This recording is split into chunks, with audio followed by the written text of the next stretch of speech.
गरीबों को भी राशन की सुविधा का लाभ मिलना चाहिए। इस सरदेव अटल जी की देन। और आज आप जानते होंगे कोविड कालखंड में देश की 80 करोड़ से अधिक जनमानस को फ्री में राशन देने का कार्य इसी भारतीय जनता पार्टी की नरेंद्र मोदी जी के नेतृत्व की सरकार ने किया। और राशन की सुविधा आसन्न कोरोना संकट को ध्यान में रखते हुए अगले 1 वर्ष तक बढ़ाया जाना स्वागत योग्य कदम है। सरदेव अटल बिहारी वाजपेयी जी के प्रति श्रद्धा और सम्मान का भाव भी व्यक्त करता है। भाइयों बहनों, अंत्योदय की जिस राजनीति को डॉक्टर श्यामा प्रसाद मुखर्जी और पंडित दीनदयाल उपाध्याय जी ने जनसंघ के माध्यम से रोका था, जिसे सरदेव अटल बिहारी वाजपेयी जी, आदरणीय श्री लाल कृष्ण आडवाणी जी जैसे दुनिया के लोकप्रिय नेताओं ने आगे बढ़ाया, आज उसको व्यावहारिक रूप में जमीनी धरातल पर उतारने का कार्य प्रधानमंत्री मोदी जी के नेतृत्व में भारतीय जनता पार्टी की डबल इंजन की सरकार उसे बिना भेदभाव के जमीनी धरातल पर उतारने का कार्य कर रही है।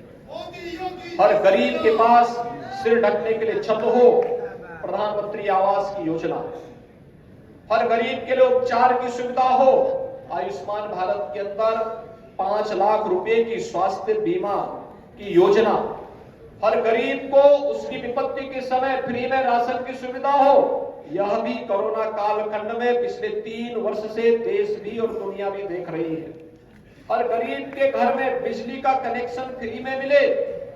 प्रधानमंत्री सौभाग्य योजना उस योशी की वही प्रेरणा है। हर गरीब को शासन की सुविधाओं से जोड़ने के लिए, चाहे वह रसोई गैस की सुविधा हो, चाहे वह वृद्धजनों के लिए पेंशन की सुविधा। उत्तर प्रदेश में हम वृद्धावस्था, निराश्रित महिला और दिव्यांग जनों को 1 करोड़ परिवारों को 1000 रुपये पेंशन की सुविधा हर माह दे रहे हैं। यानी महीने वर्ष में 12,000 रुपये इन परिवारों को केंद्र और राज्य सरकार, डबल इंजन की सरकार उन्हें उपलब्ध करवाती है, जिससे वे अपनी जरूरतों को पूरा कर सके और किसी को भी किसी के सामने हाथ फैलाने की नौबत ना ले पाए।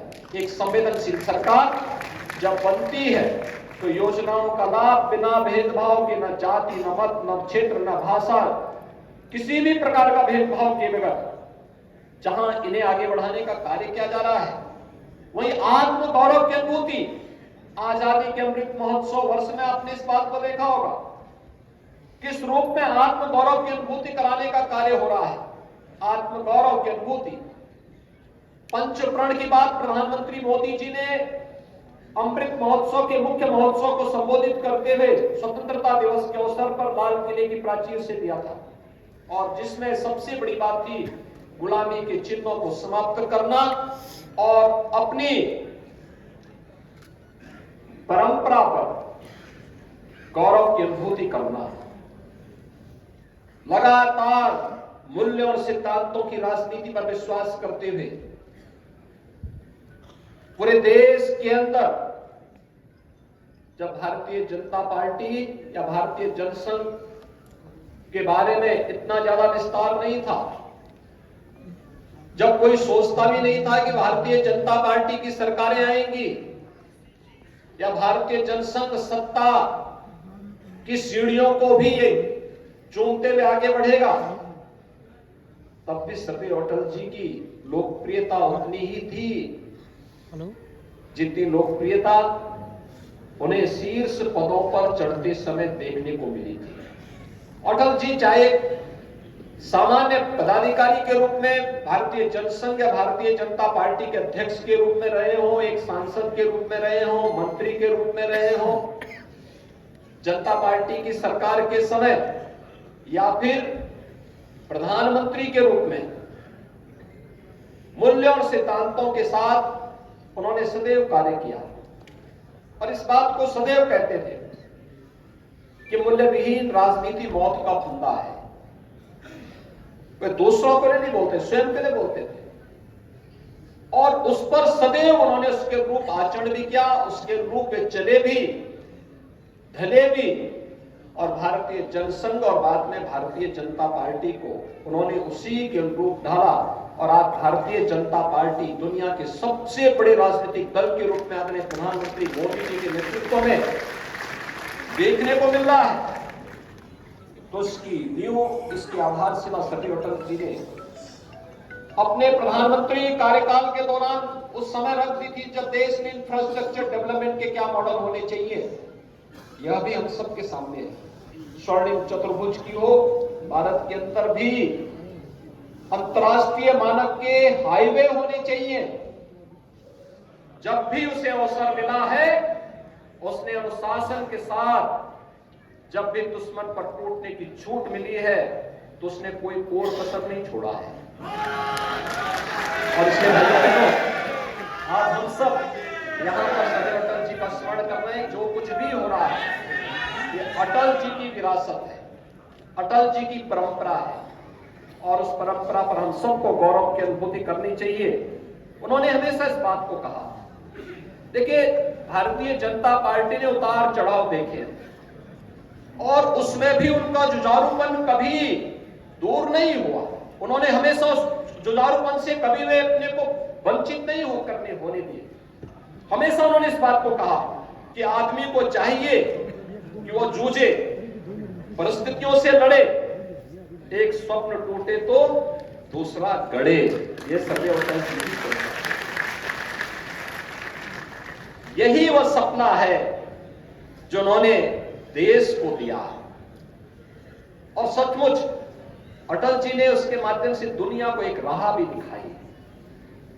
वही राह जिस राह का नेतृत्व आज प्रधानमंत्री मोदी जी ने संभाला है। G20 के राष्ट्राध्यक्षों की जो देश राष्ट्राध्यक्ष G20 के देश हैं, अगले वर्ष तक प्रधानमंत्री मोदी जी उसका नेतृत्व कर रहे हैं और विश्व मानवता के कल्याण का मार्ग प्रशस्त करेंगे। और ये मार्ग वही है जो अटल जी ने कहा था कि आदमी न ऊंचा होता है न नीचा होता है, न बड़ा होता है न छोटा होता है, आदमी सिर्फ आदमी होता है। और वसुधैव कुटुंबकम का यही भाव सदैव भारत ने पूरी दुनिया को दिया है। हम सब इसका पालन करेंगे इस विश्वास के साथ। मैं एक बार फिर से यहाँ पर ब्रजेश जी को और उनकी पूरी टीम को हृदय से धन्यवाद देता हूँ कि सदैव अटल जी को उनकी जन्म जयंती की पूर्व संध्या में इतना भव्य नमन और श्रद्धांजलि का आयोजन यहाँ पर प्रतिवर्ष होता है और साथ साथ एक नई प्रेरणा यहाँ से प्राप्त होती है। आज यहाँ पर देश के लोकप्रिय अंतर्राष्ट्रीय स्तर के कवि कुमार विश्वास और उनकी पूरी टीम यहाँ पर किसी देर में आपके साथ मंच पर आई है और हर बार एक नए तरीके से इस कवि सम्मेलन का आयोजन होता है, कभी एकल और कभी सामूहिक रूप से। और यह अवसर भी आज यहाँ पर लखनऊ वासियों को प्राप्त होगा। कवि सम्मेलन के माध्यम से सदैव अटल जी को सम्मान, और अटल जी तो अपने आप में यानी उनके वहां एक साहित्यकार भी थे, एक कवि भी थे, एक लेखक भी थे, एक राजनेता भी थे, एक अभिभावक भी थे और जीवन के अंदर हर व्यक्ति जो अटल जी के संपर्क में आया उन सबको लगता था कि अटल जी मेरे ही हैं और अटल जी ने यह भाव इस सबको प्रदान किया है। इस अवसर पर मैं फाउंडेशन के पदाधिकारियों को हृदय से धन्यवाद देता हूं। सदैव अटल जी को एक बार पुनः नमन करते हुए नम्र श्रद्धांजलि देता हूं। धन्यवाद। जय हिंद।